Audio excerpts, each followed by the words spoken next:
Hello everyone, കഴിഞ്ഞ ക്ലാസ്സിൽ എന്താണ് പ്രൊവിഡന്റ് ഫണ്ട് എന്നും പ്രൊവിഡന്റ് ഫണ്ടിന്റെ മെയിൻ ആയിട്ട് വരുന്ന ടൈപ്സുമാണ് ഡിസ്കസ് ചെയ്തത്. ഇന്ന് നമ്മൾ നോക്കാൻ പോകുന്നത് ഈ പ്രൊവിഡന്റ് ഫണ്ട് ഒരു ക്വസ്റ്റ്യനിൽ, അതായത് ഇൻകം ഫ്രം സാലറി കമ്പ്യൂട്ട് ചെയ്യുമ്പോൾ എങ്ങനെയാണ് ട്രീറ്റ് ചെയ്യുന്നത്, അതായത് പ്രൊവിഡന്റ് ഫണ്ടിന്റെ ടാക്സബിൾ പോർഷൻ അതുപോലെ തന്നെ എക്സംഷൻ പോർഷൻ എങ്ങനെയാണ് കാൽക്കുലേറ്റ് ചെയ്യുന്നത് എന്നാണ് ഡിസ്കസ് ചെയ്യുന്നത്. നമുക്ക് ഫസ്റ്റ് ഒരു പ്രോബ്ലം നോക്കാം. പ്രോബ്ലം: സാം മാനേജർ ആണ്, ആഗ്രയിൽ ഒരു കമ്പനിയിൽ എന്നാണ് പറയണത്. ഹി റിസീവ്സ് എവറി മന്ത്, എല്ലാ മാസവും അയാൾ റിസീവ് ചെയ്യുന്ന കുറച്ച് കാര്യങ്ങളാണ് പറയുന്നത്. ഫസ്റ്റ് എന്താ പറയുന്നത്? Basic pay 15,000, then dearness allowance 5,000, entertainment allowance 100. പിന്നെ പറയുന്നത് ശ്രദ്ധിക്കുക, അവിടെയാണ് പി എഫിന്റെ കാര്യങ്ങൾ പറയുന്നത്. നോക്കൂ, he contributes ₹2,250 per month to a recognised provident fund. ശ്രദ്ധിക്കുക, 4 ടൈപ്പ് ഓഫ് പ്രൊവിഡന്റ് ഫണ്ട് നമ്മൾ പഠിച്ചു കഴിഞ്ഞു. ഏതൊക്കെയാണ് 4 type of provident fund? Statutory provident fund, recognised provident fund, unrecognised provident fund and public provident fund. ഇത്രയാണ് 4 ടൈപ്പ് വരുന്നത്. അതിൽ recognised provident ഫണ്ടിലേക്കുള്ള contribution ആണ് പറയുന്നത്. ഹി കോൺട്രിബ്യൂട്ട്സ് എന്നാണ് പറയുന്നത്. അപ്പോൾ ഹി എന്ന് പറയുമ്പോൾ ഇവിടെ എംപ്ലോയർ ആണോ എംപ്ലോയി ആണോ വരിക? സാം കോൺട്രിബ്യൂട്ട് ചെയ്തു എന്നാണ് പറയുന്നത്. സാം ഈസ് എ എംപ്ലോയി അല്ല, അപ്പൊ ഇവിടെ എംപ്ലോയീസ് കോൺട്രിബ്യൂഷൻ ആണ്, കോൺട്രിബ്യൂഷൻ ടു RPF ആണ് 2,250 പെർ മന്ത്. നെക്സ്റ്റ് പറയുന്നത് comma, employer also contributes a similar amount and interest credited to PF at 11% is ₹2,200. Recognised provident ഫണ്ടിലേക്കാണ് രണ്ടുപേരും കോൺട്രിബ്യൂട്ട് ചെയ്യുന്നത്. എംപ്ലോയിയും കോൺട്രിബ്യൂട്ട് ചെയ്യുന്നുണ്ട്, ദെൻ എംപ്ലോയറും കോൺട്രിബ്യൂട്ട് ചെയ്യുന്നുണ്ട്. ശ്രദ്ധിക്കാൻ, നമ്മൾ ഇന്നലെ ഒരു ടേബിൾ ഡിസ്കസ് ചെയ്തിരുന്നു. അതിൽ ഡീറ്റെയിൽ ആയിട്ട് പറയുന്നുണ്ട്, റെക്കഗ്നൈസ്ഡ് പ്രൊവിഡന്റ് ഫണ്ടിലേക്കുള്ള കോൺട്രിബ്യൂഷൻ എംപ്ലോയിയുടെ ഭാഗത്ത് നിന്നാണെങ്കിൽ അത് ഓൾറെഡി സാലറിയിൽ എന്തായിരിക്കും? ഇൻക്ലൂഡഡ് ആയിരിക്കും. അപ്പൊ എന്ത് ചെയ്യേണ്ട ആവശ്യമില്ല, പ്രോബ്ലം ചെയ്യാൻ വേണ്ടിയിട്ട് കൺസിഡർ ചെയ്യേണ്ട ആവശ്യം വരുന്നില്ല. അപ്പോൾ ഹി കോൺട്രിബ്യൂട്ട്സ് എന്ന് പറഞ്ഞിട്ടുള്ള 2,250 വരുന്നില്ല. പക്ഷെ സെയിം എമൗണ്ടിന് എംപ്ലോയർ കോൺട്രിബ്യൂട്ട് ചെയ്യുന്നുണ്ട്. എപ്പോഴും RPFൽ എംപ്ലോയറുടെ കോൺട്രിബ്യൂഷൻ മാത്രമേ എന്ത് ചെയ്യുള്ളൂ, കാൽക്കുലേറ്റ് ചെയ്യാൻ വേണ്ടിയിട്ട് കൺസിഡർ ചെയ്യുള്ളൂ. പിന്നെ ഇൻട്രസ്റ്റിന്റെ കേസ് പറയുന്നത് അല്ലെ, ഇൻട്രസ്റ്റ് ക്രെഡിറ്റഡ് ടു PF എത്ര പെർസെൻറ്റേജ് എന്നാ പറയുന്നത്? 11% എന്നാ പറയുന്നത്. ഇതിന് രണ്ടിനും RPFക്കുള്ള കോൺട്രിബ്യൂഷന് രണ്ടിനും ഒരു ലിമിറ്റ് ഉണ്ട്. ഓർക്കുന്നുണ്ടാവും? എംപ്ലോയേഴ്സ് കോൺട്രിബ്യൂഷൻ ടു RPF ആണെങ്കിൽ സാലറിന്റെ 12% കൂടുതലാണെങ്കിൽ ടാക്സബിൾ ആണ്. അതേപോലെ തന്നെ ഇൻട്രസ്റ്റിന്റെ കേസ് ആണെങ്കിൽ 9.5% കൂടുതലാണെങ്കിലും എന്ത് പേ ചെയ്യണം? ടാക്സ് പേ ചെയ്യണം. ഞാൻ ക്വസ്റ്റ്യൻ പറഞ്ഞപ്പോൾ ജസ്റ്റ് അതിൻ്റെ ഒരു ഡീറ്റെയിൽസ് പറഞ്ഞു എന്നുള്ളൂ. നമുക്ക് ഇനി ആൻസർ ചെയ്യുമ്പോൾ കറക്റ്റ് നോക്കാം എങ്ങനെയൊക്കെയാണ് ഇത് ചെയ്യേണ്ടതെന്ന്. പിന്നെ തന്നിട്ടുള്ള ഇൻഫർമേഷൻസ് ജസ്റ്റ് നോക്കൂ. ട്രാൻസ്പോർട്ട് അലവൻസ് തന്നിട്ടുണ്ട്, സെർവന്റ് അലവൻസ് തന്നിട്ടുണ്ട്, house rent allowance, children education allowance. ഇത്രയും തന്നിട്ട് നമ്മളോട് എന്താ ചോദിച്ചിട്ടുള്ളത്? Compute gross salary. Gross salary calculate ചെയ്യാനാണ് ചോദിച്ചിട്ടുള്ളത്. ഇനി നമ്മൾ ആദ്യം കാൽക്കുലേറ്റ് ചെയ്യുമ്പോൾ തന്നെ ഹെഡിങ് കൊടുക്കണം അല്ല. എന്താണ് കാൽക്കുലേറ്റ് ചെയ്യാൻ പറഞ്ഞിട്ടുള്ളത്? ഗ്രോസ് സാലറിയാണ്. അപ്പൊ എന്ത് ചെയ്യുക? ഹെഡിങ് കൊടുക്കുക, computation of gross salary for the assessment year 2020-21. ഇതിൽ കറക്റ്റ് ഇയർ ഒന്നും തന്നിട്ടില്ല. അപ്പം നമ്മൾ ഓൾറെഡി നമ്മൾ മുന്നേ പ്രോബ്ലം ചെയ്യുമ്പോൾ പറഞ്ഞിട്ടുണ്ടായിരുന്നു, അപ്പോൾ ഇയർ തരാത്തൊരു ക്വസ്റ്റ്യൻ ആണെങ്കിൽ നമ്മൾ ആൻസർ ചെയ്യുമ്പോൾ കറണ്ട് അസസ്മെന്റ് ഇയർ ഏതാണോ അത് വേണം ഹെഡിങ് ആക്കിയിട്ട് കൊടുക്കാൻ. ഇനിയിപ്പോൾ ക്വസ്റ്റ്യനിൽ ഇയർ തന്നിട്ടുണ്ടെങ്കിൽ എന്ത് ചെയ്താൽ മതി? ആ ഇയർ തന്നെ ആൻസർ ചെയ്യുമ്പോൾ ഹെഡിങ് ആക്കിയിട്ട് കൊടുത്താൽ മതി. ഇവിടെ നമ്മളോട് കാൽക്കുലേറ്റ് ചെയ്യാൻ പറ്റുള്ള ഗ്രോസ് സാലറിയാണ്. So computation of gross salary for the assessment year 2020-21. ഇനി ആൻസർ ചെയ്യാണ് കേട്ടോ. ഐറ്റം എഴുതാൻ ഒരു കോളം, ദെൻ എമൗണ്ട് എഴുതാൻ 2 കോളം ചെയ്തിട്ടുള്ളത്. ഫസ്റ്റ് എമൗണ്ട് കോളം പറയുന്നത്, അതായത് സെക്കൻഡ് കോളം നമ്മൾ വർക്ക് നോട്ടുകൾ എഴുതാൻ വേണ്ടിയിട്ടാണ് വരച്ചിട്ടുള്ളത്. ലാസ്റ്റ് അതായത് തേർഡ് എമൗണ്ട് കോളാണ് ഫൈനൽ എമൗണ്ടുകൾ കാണിക്കുന്നത്. ഫസ്റ്റ് ആയിട്ട് നമ്മൾ എന്തിനു എഴുതുക? Basic pay. Basic pay monthly ആണ് തന്നിട്ടുള്ളത്. മന്ത്ലി തന്നിട്ടുണ്ടെങ്കിൽ നമ്മൾ എന്ത് ചെയ്യേണ്ടി വരും? ഇയർക്ക് കൺവേർട്ട് ചെയ്യണം ഇൻറ്റു 12 ചെയ്തിട്ട്. അപ്പോൾ 15,000 എന്നാണ് തന്നിട്ടുള്ളത്. അപ്പോൾ 15,000 ഇൻറ്റു 12 1,80,000. നെക്സ്റ്റ് ഡിയർനെസ് അലവൻസ് 5,000 ആണ് തന്നിട്ടുള്ളത്. മന്ത്ലി ആണ് അല്ലേ? 5,000 into 12 ചെയ്യുമ്പോൾ 60,000. Next entertainment allowance. Entertainment allowance 100 rupees ആണ് തന്നിട്ടുള്ളത്. അതും പെർ മന്ത് ആണ്. ഇൻറ്റു 12 ചെയ്യുമ്പോൾ 1,200. ഇനിയാണ് നെക്സ്റ്റ് പറയുന്നില്ല, എംപ്ലോയി കോൺട്രിബ്യൂട്ട് ചെയ്യുന്നുണ്ട് RPF-ക്ക്, അതുപോലെ തന്നെ എംപ്ലോയറും RPF-ക്ക് കോൺട്രിബ്യൂട്ട് ചെയ്യുന്നുണ്ട്. നമുക്കറിയാം എംപ്ലോയി RPF-ക്ക് എന്തെങ്കിലും കോൺട്രിബ്യൂട്ട് ചെയ്യുകയാണെങ്കിൽ it is already included in salary, so it is taxable. അത് സാലറിയിൽ എന്താണ് ഇൻക്ലൂഡഡ് ആയിരിക്കും. ഓൾറെഡി ബേസിക് പേ എന്ന് പറഞ്ഞിട്ട് നമ്മൾ എടുത്തിട്ടുണ്ടല്ലോ, അപ്പൊ അതിൽ എന്തും കൂടി ഇൻക്ലൂഡഡ് ആണ്, ഈ എംപ്ലോയിയുടെ കോൺട്രിബ്യൂഷൻ ഇൻക്ലൂഡഡ് ആണ്. അപ്പൊ നമ്മൾ വീണ്ടും എന്ത് ചെയ്യേണ്ട ആവശ്യമില്ല, ഇവിടെ കൺസിഡർ ചെയ്യേണ്ട ആവശ്യമില്ല. ജസ്റ്റ് അതുകൊണ്ടാണ് ഇത് ബ്ലാങ്ക് ആക്കി ഇട്ടിട്ടുള്ളത്. ക്ലിയർ? നെക്സ്റ്റ് പറയുന്നത് എംപ്ലോയേഴ്സ് കോൺട്രിബ്യൂഷൻ ടു RPF. ഈ എംപ്ലോയർ RPF-ക്ക് എന്തെങ്കിലും കോൺട്രിബ്യൂട്ട് ചെയ്തിട്ടുണ്ടെങ്കിൽ 12% കൂടുതൽ, ഈ 12% എന്ന് പറയുന്നത് സാലറിന്റെ 12% ആണ് കേട്ടോ. സാലറിന്റെ 12% കൂടുതലാണെങ്കിൽ എന്താണ്, ടാക്സ് പേ ചെയ്യണം. അല്ലാത്ത പക്ഷം എന്ത് ചെയ്യണ്ട, ടാക്സ് കൊടുക്കണ്ട. അതായത് എത്രയാണോ 12% ആദ്യം സാലറിന്റെ 12% ആദ്യം കാൽക്കുലേറ്റ് ചെയ്യുക. എന്നിട്ട് തന്ന എമൗണ്ട് നോക്കുക. ഈ 12% കൂടുതലാണെങ്കിൽ ആ കൂടുതലുള്ള പോർഷൻ എന്ത് ചെയ്താൽ മതി, ടാക്സബിൾ ആക്കിയിട്ട് എഴുതിയാൽ മതി. ഇനി എംപ്ലോയേഴ്സ് കോൺട്രിബ്യൂഷൻ ടു RPF എന്ന് പറഞ്ഞിട്ട് തന്ന എമൗണ്ട് എത്രയാണ്, 2,250 എന്നാണ് തന്നിട്ടുള്ളത്. പെർ മന്ത് ആണ്. സോ എന്തായാലും നമ്മൾ എന്ത് ചെയ്യേണ്ടി വരും, ഇയർക്ക് കൺവേർട്ട് ചെയ്യേണ്ടി വരും, വേണ്ടേ? അപ്പൊ അതാണ് എഴുതിയിട്ടുള്ളത്. അതിന്റെ നേരെ സെക്കൻഡ് എമൗണ്ട് കോളത്തേക്ക് നോക്കാം. 12% ഓഫ് സാലറി എന്നല്ല, എന്റെ അല്ല, അതിന്റെ താഴെ കേട്ടോ. കോൺട്രിബ്യൂഷൻ എത്രയാ, ക്വസ്റ്റ്യൻ തന്ന എമൗണ്ട് 2,250 into 12. എപ്പോഴും നമ്മൾ പെർ മന്ത് വരുമ്പോൾ ഇയർക്ക് കൺവേർട്ട് ചെയ്യണം. ദാറ്റ് ഈസ് 27,000 ആൻസർ കിട്ടും. ഇതാണ് നമുക്ക് ക്വസ്റ്റ്യൻ തന്നിട്ടുള്ളത്, 27,000 അല്ലേ? ഇനി ഇത് എംപ്ലോയേഴ്സ് കോൺട്രിബ്യൂഷൻ ടു RPF 12% കൂടുതലാണോ കുറവാണോ എന്നുള്ളത് നമ്മൾ കാണണം. ഈ ഏതിന്റെ 12% കാണേണ്ടത്, സാലറിന്റെ 12%. ഈ സാലറി എന്ന് പറയുന്നത് ശ്രദ്ധിക്കുക, HR-ന്റെ കേസിൽ നമ്മൾ സാലറി എന്ന് പറഞ്ഞിട്ടുണ്ടെങ്കിൽ എങ്ങനെയായിരുന്നു കണ്ടെത്തിയിരുന്നത്, ഓർക്കുന്നുണ്ടാവും? HR-ന്റെ കണ്ടീഷൻസ് എന്തൊക്കെയായിരുന്നു? അത് HR-ന്റെ ടാക്സബിൾ പോർഷൻ കാണാൻ നമ്മൾ എന്ത് ചെയ്യണം, ആദ്യം എക്സംഷൻ പോർഷൻ കണ്ടെത്തണം. എന്നിട്ട് ആ എമൗണ്ടിൽ നിന്ന് ഈ എക്സംഷൻ പോർഷൻ കുറച്ചിട്ടാണ് ടാക്സബിൾ പോർഷൻ കിട്ടിയിരുന്നത്. HR-ന്റെ കേസിൽ ഇപ്പോൾ ഒരു 10% ഓഫ് സാലറി അല്ലെങ്കിൽ 50% ഓഫ് സാലറി എന്നൊക്കെ പറയുന്നുണ്ട്. ഈ HR-ന്റെ കാൽക്കുലേഷൻ സാലറി എന്ന് പറഞ്ഞിട്ടുണ്ടെങ്കിൽ 3 ഐറ്റംസ് ആഡ് ചെയ്തതാണ്.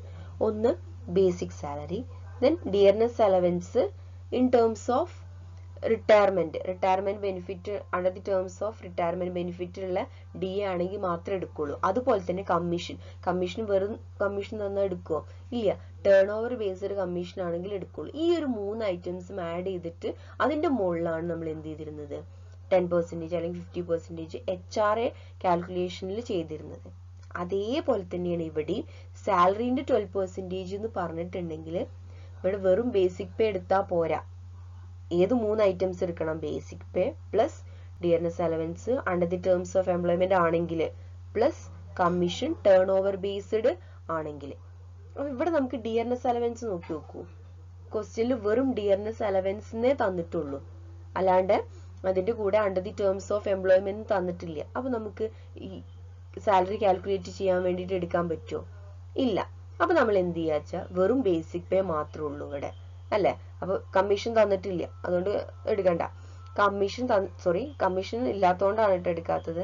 അതുപോലെ തന്നെ ഡിയർനെസ് അലവൻസ് എന്തുകൊണ്ടാണ് എടുക്കാത്തത്, വെറും ഡിയർനെസ് അലവൻസ് തന്നിട്ടുണ്ട്, under the terms of employment എന്നുള്ള വേർഡ് തന്നിട്ടില്ല, അതുകൊണ്ടാണ്. അപ്പൊ ബേസിക് പേ മാത്രം എന്ത് ചെയ്യുക, ആഡ് ചെയ്യുക. അതായത് 1,80,000 അതിന്റെ 12% കാണാം. അതാണ് ഇവിടെ സാലറിന്റെ 12% എന്ന് പറയുന്നത്. ശ്രദ്ധിക്കുക, സാലറിന്റെ 12% പറയുമ്പോൾ ഇവിടെ വെറും സാലറി അല്ല കേട്ടോ എടുക്കുന്നത്, basic pay plus dearness allowance under the terms of employment plus turn over based commission. അപ്പൊ ഇതിൽ ആ DAയും കമ്മീഷനും ആ ഒരു കാറ്റഗറിയിൽ പെടാത്തത് കൊണ്ടാണ് വെറും ബേസിക് പേ മാത്രം നമ്മൾ കാൽക്കുലേഷന് വേണ്ടിയിട്ട് എടുത്തിട്ടുള്ളത്. ക്ലിയർ ആവണില്ലേ? യെസ്. 1,80,000 into 12/100, അതായത് സാലറിന്റെ 12% കണ്ടപ്പോൾ നമുക്ക് 21,600 ആണ് കിട്ടിയത്. ഇനി ഈ രണ്ട് എമൗണ്ട് തമ്മിൽ കമ്പയർ ചെയ്യാം. നമുക്കറിയാം എന്തായിരുന്നു നമ്മുടെ ആ ഒരു condition, employer's contribution to RPF in excess of 12% ആണ് ടാക്സബിൾ. അതായത് RPFക്ക് എംപ്ലോയർ എന്തെങ്കിലും കോൺട്രിബ്യൂട്ട് ചെയ്യുന്നുണ്ടെങ്കിൽ സാലറിന്റെ 12% കൂടുതൽ ഉണ്ടെങ്കിൽ അത് എന്താണ്? ടാക്സബിൾ ആണ്. ഇപ്പൊ സാലറിന്റെ 12% എന്ന് പറഞ്ഞിട്ടുണ്ടെങ്കിൽ ഇവിടെ നമുക്ക് കാൽക്കുലേറ്റ് ചെയ്തപ്പോൾ കിട്ടിയത് 21,600 അല്ലേ? പക്ഷെ കോൺട്രിബ്യൂഷൻ എത്രയാണ്? 27,000. കൂടുതലല്ലേ? എത്ര കൂടുതലാണ്? 5,400. അതായത് രണ്ടും കൂടി എന്ത് ചെയ്യുക? മൈനസ് ചെയ്തതാണ് കേട്ടോ. കോൺട്രിബ്യൂഷന് സാലറിന്റെ 12%. കാരണം എന്തുകൊണ്ടാണ് ആ സാലറിന്റെ 12% മൈനസ് ചെയ്തത്? ആ 12% ഓഫ് സാലറി എന്ന് പറഞ്ഞാൽ സാലറിന്റെ 12% വരെ ടാക്സ് കൊടുക്കണ്ട, അതായത് എക്സംപ്റ്റഡ് ആണ്. എക്സംപ്റ്റഡ് പോർഷൻ എപ്പോഴും കുറച്ചാലാണ് എന്ത് കിട്ടുക? ടാക്സബിൾ പോർഷൻ കിട്ടുക. അപ്പോൾ ഇവിടെ ടാക്സബിൾ ആയിട്ട് വരുന്ന എമൗണ്ട് 5,400 ആണ്. ഇനി ഇതേപോലെ തന്നെയാണ് ഇൻട്രസ്റ്റിന്റെ കേസും അല്ലെ? കോൺട്രിബ്യൂഷൻ ടു RPF 12%, സാലറിന്റെ 12% കൂടുതലാണെങ്കിൽ ടാക്സബിൾ ആണ്. അതേപോലെ തന്നെ RPF-ലുള്ള ഇൻട്രസ്റ്റിന്റെ കേസിൽ 9.5% കൂടുതലാണെങ്കിലും എന്ത് പേ ചെയ്യണം? ടാക്സ് പേ ചെയ്യണം. ഇത് കാണാൻ ഒരു ഇക്വേഷൻ ഉണ്ട്. ഇവിടെ ഇൻട്രസ്റ്റ് ക്രെഡിറ്റ് ടു RPF എന്ന് പറഞ്ഞിട്ട് 11% റുപ്പീസ് 2,200 അങ്ങനെ തരുന്നത്. അപ്പൊ ശ്രദ്ധിക്കുക, ക്വസ്റ്റ്യനിൽ ഇൻട്രസ്റ്റ് ക്രെഡിറ്റ് ടു RPF എന്ന് പറഞ്ഞിട്ട് പെർസെന്റേജും തരും, എമൗണ്ടും തരും. അപ്പൊ നിങ്ങൾ ആ പെർസെന്റേജ് നോക്കുക. 9.5 വരെ ആണെങ്കിൽ എന്ത് ചെയ്യണ്ട? അത് നമ്മൾ കൺസിഡർ ചെയ്യേണ്ട ആവശ്യമില്ല, ജസ്റ്റ് ബ്ലാങ്ക് ആക്കി ഇട്ടാൽ മതി. എന്തുകൊണ്ടാണ് ബ്ലാങ്ക് ആക്കി ഇടുന്നത്? 9.5% വരെ നമുക്ക് എക്സെപ്ഷൻ കിട്ടും, അതായത് ടാക്സ് കൊടുക്കണ്ട. പക്ഷെ ഇവിടെ 9.5% കൂടുതലാണ് പറയുന്നത് അല്ലെ? 11% ആണ് പറയുന്നത്. അപ്പൊ നമ്മൾ ഇത് കാൽക്കുലേറ്റ് ചെയ്യാൻ ഒരു ഇക്വേഷൻ ഉണ്ട്. പെർസെന്റേജും എമൗണ്ടും ആണ് ക്വസ്റ്റ്യനിൽ തരിക. അപ്പൊ നമ്മൾ ആദ്യം എമൗണ്ട് എടുത്ത് എഴുതുക. ഇവിടെ തന്നിട്ടുള്ളത് ഇൻട്രസ്റ്റ് ക്രെഡിറ്റ് ടു RPF എന്ന് പറഞ്ഞിട്ട് തന്ന എമൗണ്ട് 2,200 ആണ്. അപ്പൊ ആദ്യം അത് എഴുതുക, 2,200 എന്ന് എഴുതുക. ഇൻറ്റു ഇനി നമ്മളെ എക്സംഷൻ പോർഷൻ ഓഫ് ഇൻട്രസ്റ്റിന്റെ ലിമിറ്റ് എത്രയാണ്? 9.5% വരെയാണ് ലിമിറ്റ് ഉള്ളത്. അതിന് കൂടുതലാണെങ്കിലാണ് എന്തുള്ളൂ? ടാക്സബിൾ ഉള്ളൂ. അപ്പൊ ആ ലിമിറ്റ് നോക്കുക. 9.5% ആണ് നമ്മൾ ബേസിക് ആയിട്ടുള്ള ആ ലിമിറ്റ് അല്ലെ? ഇനി നമ്മൾ ക്വസ്റ്റ്യനിൽ തന്ന പെർസെന്റേജ് നോക്കുക, 11%. ഈ 9.5ഉം 11ഉം തമ്മിലുള്ള ഡിഫറൻസ് അല്ലെ? എത്ര പെർസെന്റേജ് കൂടുതലാണ്? 1.5 കൂടുതലാണ് അല്ല? 9.5 ആണ് നമ്മളെ ലിമിറ്റ്. അതുവരെയാണ് നമുക്ക് എക്സംഷൻ കിട്ടുക. പക്ഷെ ക്വസ്റ്റ്യൻ തന്നിട്ടുള്ളത്, അതായത് ഇൻട്രസ്റ്റ് RPF ക്രെഡിറ്റ് ചെയ്തിട്ടുള്ളത് 11%. അപ്പൊ ആ ഒരു ഡിഫറൻസ് എത്രയാണ്? എത്ര എക്സസ് ആണ് വന്നിട്ടുള്ളത്? 1.5. അത് എഴുതുക. Then divided by given rate, ക്വസ്റ്റ്യനിൽ തന്ന റേറ്റ്. ക്വസ്റ്റ്യനിൽ തന്ന റേറ്റ് എത്രയാണ്? 11. അപ്പൊ കാൽക്കുലേറ്റ് ചെയ്ത് കിട്ടുന്ന എമൗണ്ട് നമ്മൾ എന്ത് ചെയ്യുക? ടാക്സബിൾ ആക്കിയിട്ട് നമ്മൾ എഴുതുന്നത്. അങ്ങനെ കിട്ടുന്ന എമൗണ്ട് ആണ് 300. ക്ലിയർ ആയി എന്ന് വിചാരിക്കുന്നു. ഞാൻ ഒന്നും കൂടി പറയാം. അതായത് ഇൻട്രസ്റ്റ് ക്രെഡിറ്ററിന്റെ കേസ് ആണെങ്കിൽ, RPF കോൺട്രിബ്യൂഷൻ ആണെങ്കിൽ അത് വേറെയാണ് കേട്ടോ. ഇത് ഇൻട്രസ്റ്റിന്റെ കേസിൽ നമുക്കൊരു ഇക്വേഷൻ ഉണ്ട്. എങ്ങനെയാന്ന് വെച്ചിട്ടുണ്ടെങ്കിൽ ആദ്യം തന്ന ഇൻട്രസ്റ്റ് ക്രെഡിറ്റർ എന്ന് പറഞ്ഞിട്ട് ക്വസ്റ്റ്യനിൽ തന്ന എമൗണ്ട് ഇൻറ്റു നമ്മളെ ബേസ്ഡ് ആയിട്ടുള്ള ലിമിറ്റ് ഉണ്ട് അല്ലെ? 9.5%. അതും ക്വസ്റ്റ്യനിൽ തന്നിട്ടുള്ള പെർസെന്റേജ് നമ്മൾ എക്സസ് ആണെങ്കിൽ എത്ര എക്സസ് ഉണ്ട്, അത് എത്ര കൂടുതലുണ്ട്? 1.5. അത് എഴുതുക. ദെൻ അതിനെ എന്തുകൊണ്ട് ഡിവൈഡ് ചെയ്യുക? ക്വസ്റ്റ്യനിൽ തന്ന റേറ്റ് കൊണ്ട് ഡിവൈഡ് ചെയ്യുക. അങ്ങനെയാണ് ഇൻട്രസ്റ്റ് ക്രെഡിറ്റ് ടു RPFന്റെ ടാക്സബിൾ പോർഷൻ കാൽക്കുലേറ്റ് ചെയ്യുന്നത്. ഇനി ഈ ഒരു ക്വസ്റ്റ്യനിലല്ല കേട്ടോ, ഒരു എക്സാമ്പിൾ പറയാണ്. നിങ്ങൾ വിചാരിക്കുക 8% ആണ് ഇൻട്രസ്റ്റ് ക്രെഡിറ്റ് ടു RPF എന്ന് പറഞ്ഞിട്ട് തന്നിട്ടുള്ളത്. അപ്പൊ നമ്മൾ എന്താ ചെയ്യുക? 9.5% വരെ എന്ത് കിട്ടും? നമുക്ക് എക്സംഷൻ കിട്ടും, അതായത് ടാക്സ് കൊടുക്കണ്ട. ഇതിപ്പോ എത്രേ തന്നിട്ടുള്ളൂ? 8% തന്നിട്ടുള്ളൂ. അപ്പൊ അത് എന്ത് ചെയ്യേണ്ട ആവശ്യമില്ല, കാൽക്കുലേഷന് വേണ്ടിയിട്ട് എഴുതേണ്ട ആവശ്യമില്ല, ബ്ലാങ്ക് ആക്കിയിട്ട് ഇടുക, അതായത് നില്ലാക്കിയിട്ട് എമൗണ്ട് കോളം ഇടുക. ഇനി നെക്സ്റ്റ് നോക്കുക, ട്രാൻസ്പോർട്ട് അലവൻസ് എത്ര പറയുന്നത്? 1,700 അല്ലെ? പെർ മന്ത് ആണ് തന്നിട്ടുള്ളത്. അപ്പൊ എന്ത് ചെയ്യുക? ഇൻറ്റു 12 ചെയ്തിട്ട് എമൗണ്ട് കിട്ടുക 20,400 കിട്ടും. ഇനി ലെസ് എക്സംപ്റ്റ്. ഈ ട്രാൻസ്പോർട്ട് അലവൻസ് എന്ന് പറഞ്ഞിട്ടുണ്ടെങ്കിൽ ഏത് കാറ്റഗറിയിൽ വരുന്നതാണ്? അലവൻസ് ആണ് സംഭവം അല്ലെ? അലവൻസിൽ തന്നെ 3 ക്ലാസിഫിക്കേഷൻ ഉണ്ടായിരുന്നു. Taxable allowance, allowances exempt up to a specified limit, then fully exempted allowance. ഇത്രയും കാറ്റഗറി ഉണ്ടായിരുന്നു. അതിൽ ട്രാൻസ്പോർട്ട് അലവൻസ് പറയുന്നത് allowance exempt up to a specified limit. അതായത് ഒരു ലിമിറ്റ് വരെ എന്തുണ്ട്, എക്സംഷൻ ഉണ്ട്. അതിന് കൂടുതലുള്ളതിന് എന്ത് കൊടുത്താൽ മതി, ടാക്സ് കൊടുത്താൽ മതി. നിങ്ങൾക്ക് തിയറി കറക്റ്റ് പഠിച്ചാൽ മാത്രമേ ഈ ഒരു പ്രോബ്ലത്തിൽ എങ്ങനെയാണ് ഓരോ ഐറ്റംസും ട്രീറ്റ് ചെയ്യേണ്ടതെന്നുള്ളത് മനസ്സിലാവുള്ളൂ കേട്ടോ.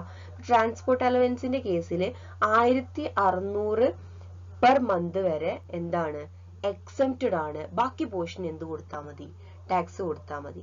അപ്പോൾ ഇവിടെ എക്സംപ്റ്റ് പോർഷൻ നമ്മൾ കണ്ടിട്ടുള്ളത് 1600 ഇൻറ്റു 12 ആണ്.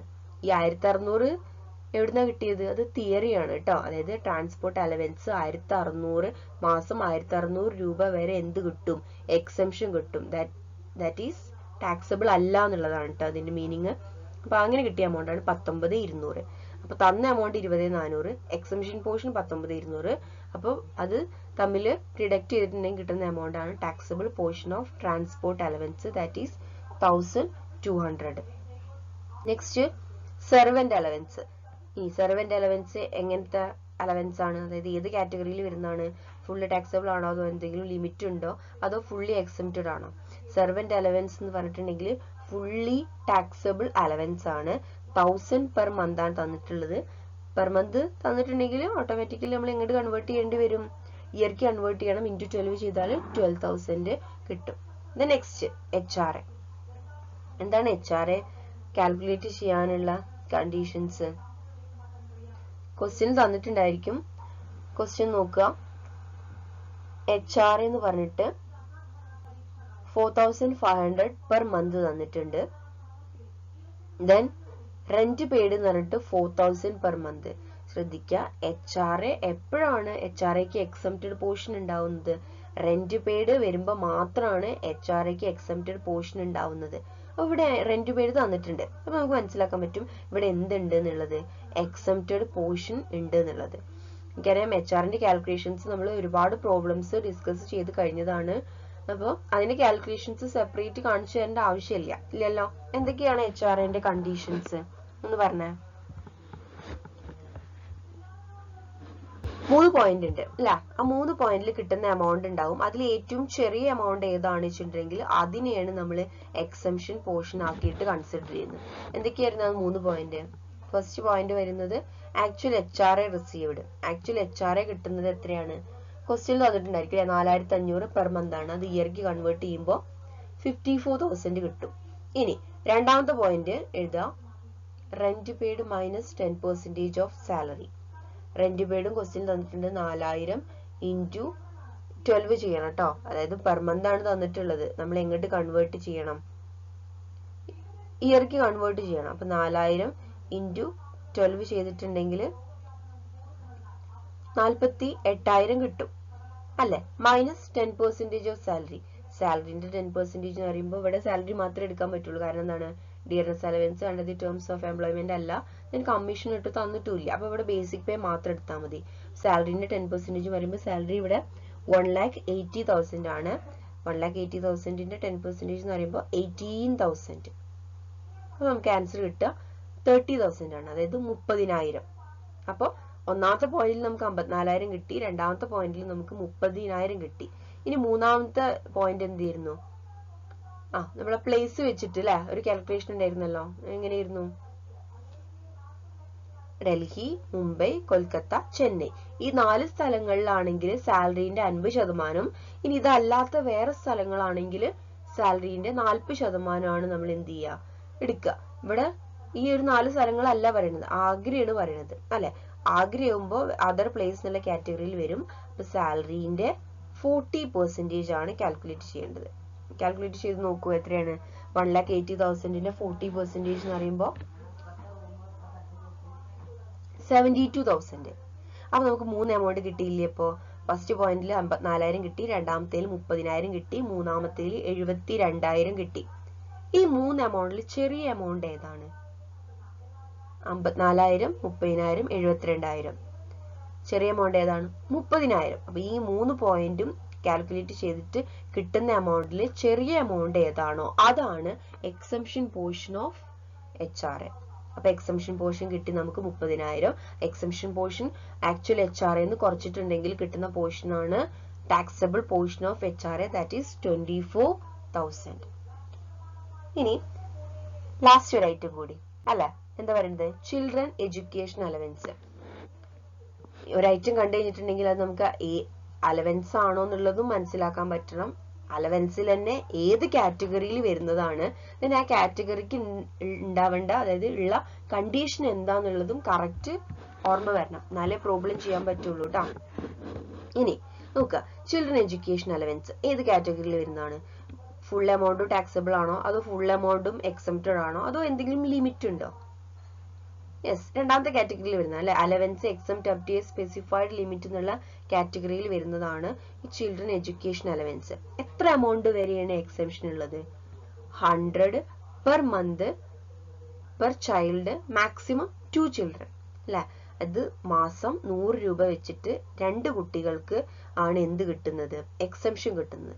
ക്വസ്റ്റ്യനിൽ നമ്മളോട് 3 കുട്ടികളുടെ കാര്യമാണ് പറയണത്. ഈ ഒരു അലവൻസിന്റെ പ്രത്യേകത ഞാൻ പറഞ്ഞിരുന്നു, അത് എങ്ങനെയാണ് ട്രീറ്റ് ചെയ്യേണ്ടതെന്ന് കഴിഞ്ഞ ക്വസ്റ്റ്യൻസിൽ പറഞ്ഞിരുന്നു. അതായത് ആദ്യം നമ്മൾ തന്ന എമൗണ്ട് അങ്ങോട്ട് എഴുതിയിടുക.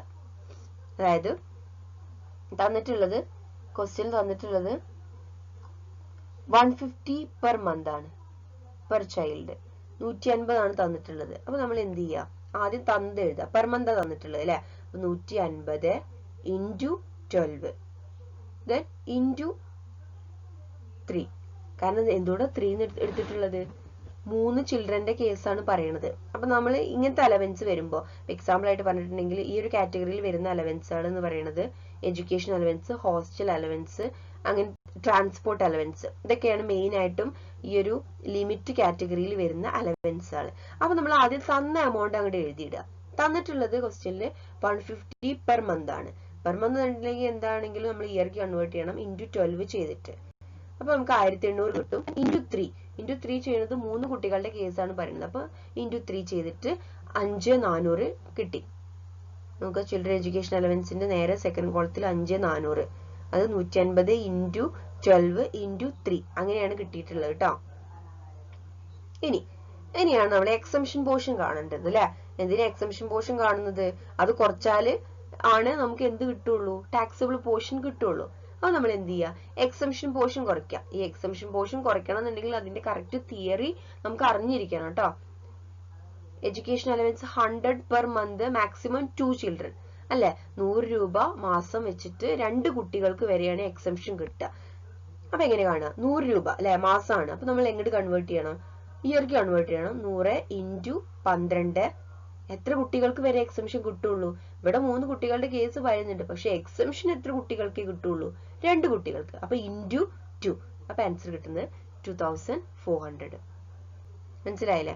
100 per month per child, maximum 2 children, 100 രൂപ വെച്ചിട്ട് മാസം 2 കുട്ടികൾക്ക് വരെയാണ് എക്സംഷൻ കിട്ടുക. അപ്പൊ 100 ഇൻറ്റു 12 ഇൻറ്റു 2 അങ്ങനെയാണ് 2400 കിട്ടിയത്.